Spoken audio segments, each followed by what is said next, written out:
Hər həftənin bazar günü akademik Cəlal Əliyevin ruhuna rəhmətlər göndərməyə baisgər olmuş Mirşahinin qadın variantını almışam. Bu Euronews kanalının müxbiri idi. Bugün İlham Əliyevdən müsahibə alıb. Yəqin ki, çoxlarınız bu müsahibəni gördünüz. İlham Əliyevi bu müsahibə ilə dünyaya və Azərbaycanlara dahi əvəz edilməz jurnalist kimi göstərib Ceyn xanım.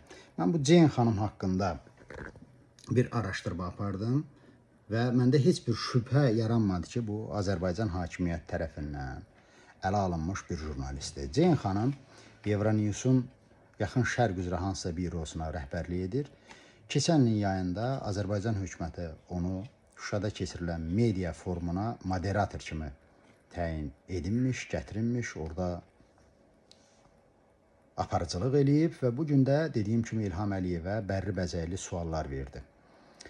Bu əvvəlcədən düşünülmüş, planlaşdırılmış və haqqı İlham Əliyev tərəfindən ödənilmiş bir müsahibə idi və buna görə mən deyirəm ki, yadınızda var, bir həftə bundan əvvəl İlham Əliyevin Azərbaycanlı jurnalistlərlə müsahibəsini mən tənqid etmişdim. Bu müsahibəyə baxanda dedim ki, Mirşahinin və ASTV-nin jurnalistlərinin ölənlərinə rəhmət.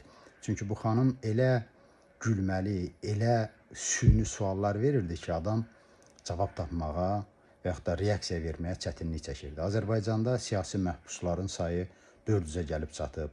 Elə bunun azca öz peşəsinə, öz xanımlığına hörməti olsaydı, həbsdə saxlanılan jurnalist xanımları yad eləyərdi. İnsan haqları kobud şəkildə pozulur. Ölkənin sərhədləri 5 ildir bağlı saxlanılıb. Ölkədə faktiki olaraq monarxiya rejimi qurulub. Bütün bu məsələlər qalıb bir kənarda. İlham Əliyevə sual verilir ki, hə, siz böyük işlər görübsünüz, bu işləri necə görürsünüzsə, bu barədə dünya liderlərinə məsləhət verin və yaxud da sizi təbrik edirəm, Dubayda sizə hansısa bir mükafatı veriblər.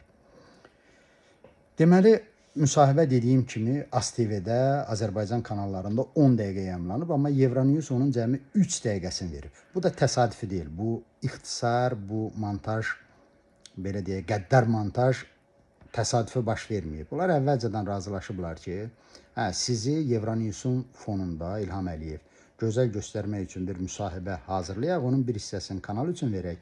Siz isə elə göstərin ki, güya Euronews sizdən 10 dəqiqəlik belə müsahibə alıb. Hiyləgərcəsinə düşünülmüş bir şeydir, amma mən Euronewsu da ağa çıxartmaq istəmirəm.